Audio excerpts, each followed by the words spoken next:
Hello दोस्तों, SPA classes 1 में आपका हार्दिक स्वागत एवं अभिनंदन है। आप देख रहे हैं अपने चैनल एसपीए क्लासेज 1 को। हम मैथ के बारे में बता रहे हैं। देखिए, मैथ में लगभग 4 प्रश्न हैं इस वीडियो में। देखिए, पहला क्वेश्चन क्या है। पहला क्वेश्चन यहाँ लिखा हुआ है, 2 की पावर 100 भागे 3 में शेषफल क्या है। 4 विकल्प है। पहला 1 है, दूसरा 2 है, तीसरा 3 है, चौथा संभव नहीं है। तो यह संभव है दोस्तों। देखिए, 2 की पावर 100 है। 100 एक सम संख्या है। क्या है? 100 एक सम संख्या है। अगर पावर सम संख्या है तो बेस, पावर सम संख्या है तो बेस 2 की पावर 2 आर, ओ आर यानी आर या 4 पर प्रश्न को हल करें। पर प्रश्न को हल करें। प्रश्न को हल करें।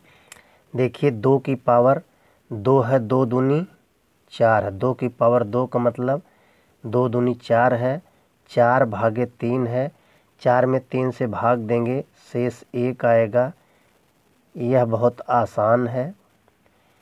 इस विधि पर लगाएंगे। सबसे आसान कम समय में, चूँकि कंपटीशन में आपको समय बचानी होती है, इसलिए अगर पावर सम है तो बेस की पावर 2 या 4 रख करके भाजक से भाग दे दीजिए, प्रश्न हल हो जाएगा।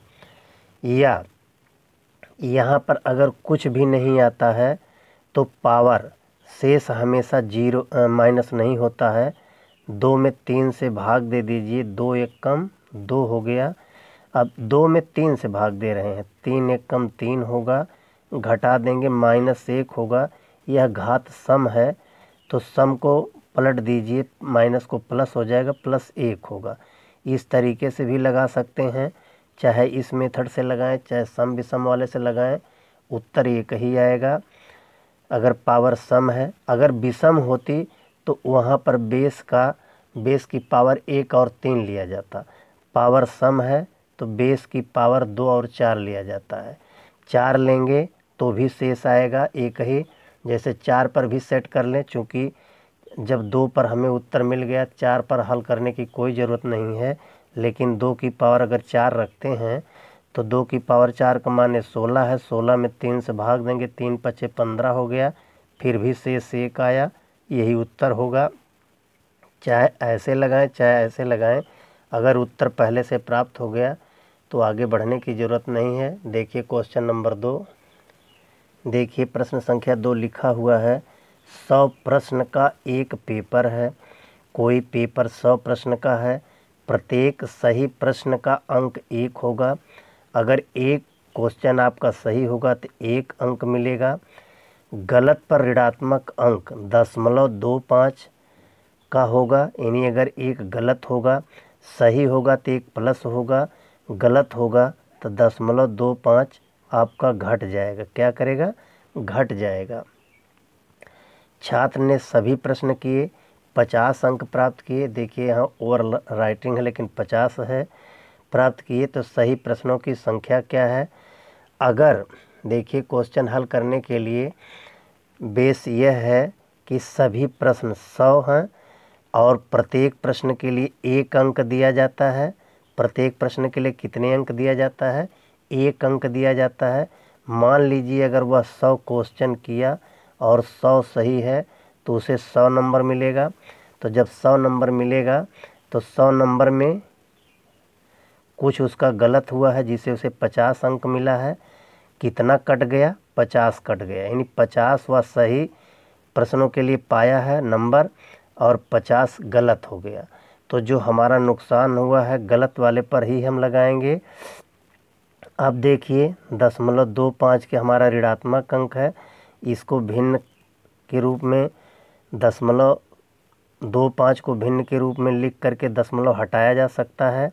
तो अब यहाँ पर भिन्न के रूप में अगर लिखेंगे तो 25/100 होगा। काट देंगे, 25 एक कम 25, 25 चौक के 100, 4 एक कम 4 एक 5, यानी 5/4 है। तो 5 गलत हुआ है। 50 में 50 के लिए 5 अंक गलत किया गया है तो काटा जाएगा तो 10 आ जाएगा। अब 50 के लिए 10, यह गलत क्वेश्चन आया है, यानी उसने 10 क्वेश्चन गलत किया है। कितना गलत किया है? 10 क्वेश्चन वह गलत किया है। जब 10 क्वेश्चन गलत किया है तो सही, यानी 10 क्वेश्चन नहीं 10 अंक उसके काट लिए गए हैं। 1 का 0.5 है तो 10 का 0.2 से गुणा करके या 1/4 कर देंगे, यानी 10 के लिए हमारा गलत है। 0.25 आता है तो 4 है, 10 चौक के 40, 10 चौक के 40। जब यहाँ काटेंगे तो 10 गुणे 4 कर देंगे, 10 चौक के 40। 40 क्वेश्चन उसका क्या है? गलत है। कितना गलत है? 40 क्वेश्चन गलत है। लेकिन हमें पूछा क्या है? सही प्रश्नों की संख्या। अगर 40 क्वेश्चन गलत है तो 100 में से 40 घटा दीजिए, तो 100 में से 40 घटा देंगे 60। 60 क्वेश्चन उसके क्या हैं? सही हैं। लेकिन 60 क्वेश्चन जब सही हैं तो नंबर मिला 50। चूँकि 60 क्वेश्चन सही हैं, 10 क्वेश्चन उसमें से गलत हो चुके हैं। जो ये 10 क्वेश्चन गलत हुए हैं, एक क्वेश्चन के लिए 0.25 है, तो 10 क्वेश्चन के लिए, एक क्वेश्चन के लिए इतना है, तो 40 क्वेश्चन के लिए इसमें 40 क्वेश्चन गलत हैं, तो 40 क्वेश्चन के लिए 0 हो जाएगा। 4 5 20, 4 दूनी 8 2 10, 2 अंक पर दशमलव, यानी 10 अंक 40 क्वेश्चन के लिए 10 अंक घट गया। जो 10 अंक कटा है वह 40 क्वेश्चन के लिए 60 सही किया है। वह अगर सब सही होता, गलत नहीं करता, तो 60 नंबर पाता। लेकिन यह ऋणात्मक प्रश्न है, ऋणात्मक पेपर है, पेपर में ऋणात्मक माइनस मार्किंग दी जा रही है। तो 40 क्वेश्चन उसने सब अटेम्प्ट किया, 40 गलत किया, तो 40 के लिए 10 अंक काट लिया गया। चूँकि एक क्वेश्चन पर 0.25 काटा जा रहा है, यानी 1/4, 1/4 काटा जा रहा है। तो 10 क्वेश्चन के लिए 40 अंक काटा जाएगा उसका, 40 क्वेश्चन के लिए 10 अंक काटा जाएगा। तो 40 क्वेश्चन के लिए 10 अंक काट दिया गया, 60 में से 10 घटा दिया गया, तो उत्तर 50 आ गया। अब पूछा है सही प्रश्नों की संख्या क्या है? सही प्रश्नों की संख्या 60 है। उसने 60 प्रश्न सही किया है, 40 प्रश्न गलत किया है। देखिए अगला क्वेश्चन, देखिए अगला क्वेश्चन लिखा हुआ है 48 किलोमीटर प्रति घंटा की चाल, यानी 48 किलोमीटर प्रति घंटा की चाल से चलती हुई एक रेलगाड़ी किसी दूरी को 50 मिनट में तय करती है। तो 40 मिनट में तय करने के लिए गाड़ी की चाल क्या होगी? तो इसको 2 बेस पर लगाया जा सकता है, चाहे तो बेसिक पर भी लगा दें। तो 48 किलोमीटर की चाल से चलती हुई, यानी 48 किलोमीटर प्रति घंटा की चाल से चलती हुई गाड़ी कोई दूरी 50 मिनट में तय करती है, तो बेसिक से लगाएंगे। चूँकि 60 मिनट में 48 किलोमीटर जाती है, इसलिए 50 मिनट में 48 गुणे 50 बटे 60, 0 0 से कट गया, 6 बटे 48, 8 पचे 40, 400, ये 40 किलोमीटर जाएगी। कितना जाएगी? 40 किलोमीटर जाएगी। 50 मिनट में 40 किलोमीटर जाएगी। अब इसी दूरी को हमें पूछ रहा है कि 40 मिनट में तय करने के लिए कितना उसकी स्पीड होगी। चूँकि 40 किलोमीटर तय करना है, 40 किलोमीटर यानी किलोमीटर है तो ये घंटा में समय आएगी। तो इसे 40 किलोमीटर में तय करना है। चूँकि अब 40 किलोमीटर में तय करना है इसे कितने समय में, तो 40 किलोमीटर में यह जा रही है कितना? अब देखें, इसको आगे हल करें। अब देखिए, चूँकि 40 किलोमीटर 40 मिनट है, इसलिए उसकी चाल कितना हो जाएगी? 60 मिनट में 60 किलोमीटर, तो ये 60 किलोमीटर प्रति घंटा चाल आ जाएगी। ये 60 किलोमीटर तीसरे विकल्प में दिया है। अब देखिए पहली विधि हो गई तो बेसिक हो गई। अब देखिए इस पर, देखिए यहाँ T1 है, T2 है। तो T 50 मिनट में तय करती है, 40 मिनट में तय कराना है। इसे काट देंगे, 5:4 हो जाएगी। जब 5:4 हो गई तो गाड़ी की चाल कितनी है? 48 किलोमीटर प्रति घंटा है। 48 किलोमीटर प्रति घंटा है तो 50 मिनट में जाती है, तो 40 मिनट में जाने के लिए 12 आ जाएगा। 12 चौक 48, अब 5 से गुणा कर देंगे, 12 पचे 60, 60 किलोमीटर प्रति घंटा है। यह विधि बहुत आसान है। T1 T2 से, यानी पहली टाइम 50 मिनट है, दूसरी टाइम 40 मिनट है।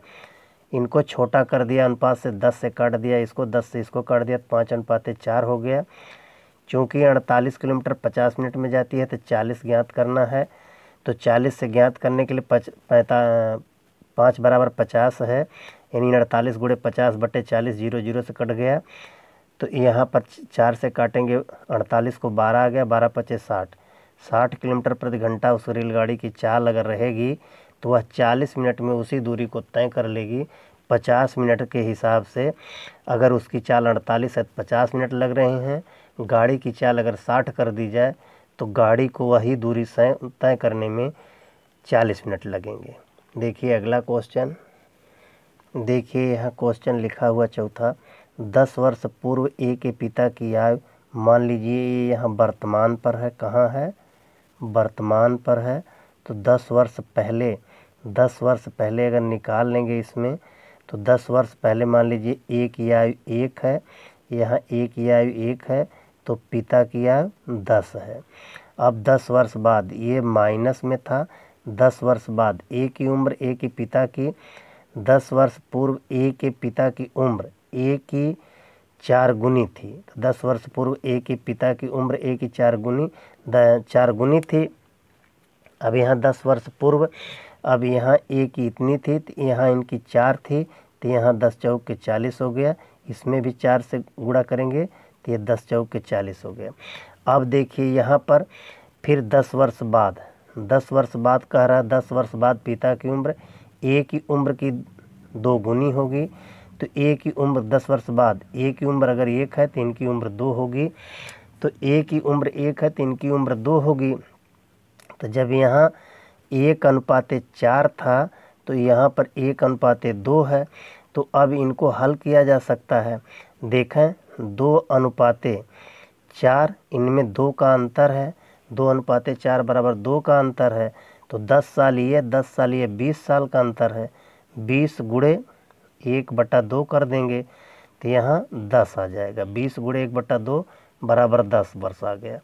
तो अब ए की वर्तमान उम्र ज्ञात हो गई। 10 वर्ष पहले ए की उम्र कितनी थी, 10 वर्ष थी, और पिता की उम्र 10 चौक के 40 थी। अब 10 वर्ष ये जो माइनस हुआ है प्लस हो जाएगा दोनों की उम्र में 10 साल। यहाँ पर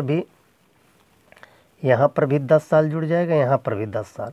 तो 10 बचे 50 साल के वर्तमान में हैं, 20 साल की है, यानी ए की उम्र 20 साल है, पिता की उम्र 50 साल है। 10 साल बाद अब देखेंगे, 10 साल बाद इनकी उम्र, 10 साल बाद इनकी उम्र 30 वर्ष हो जाएगी।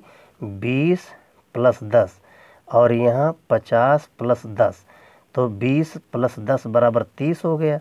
50 + 10 यानी 30 बराबर, देख लीजिए यहाँ पर 30 बराबर 60 है, काटेंगे तो 1/2 हो जाएगा, यानी 1:2 आ जाएगा। तो ए की वर्तमान उम्र कितनी आई है, 20 वर्ष। हमें वर्तमान उम्र ही पूछ रहा है, वर्तमान उम्र 20 विकल्प नंबर 2 में सही है। इस तरीके से हल कर सकते हैं। दोस्तों वीडियो यहीं समाप्त होती है। लाइक एवं सब्सक्राइब कीजिए। धन्यवाद। एक सब्सक्राइब या लाइक से आपके पैसे नहीं कटेंगे। धन्यवाद।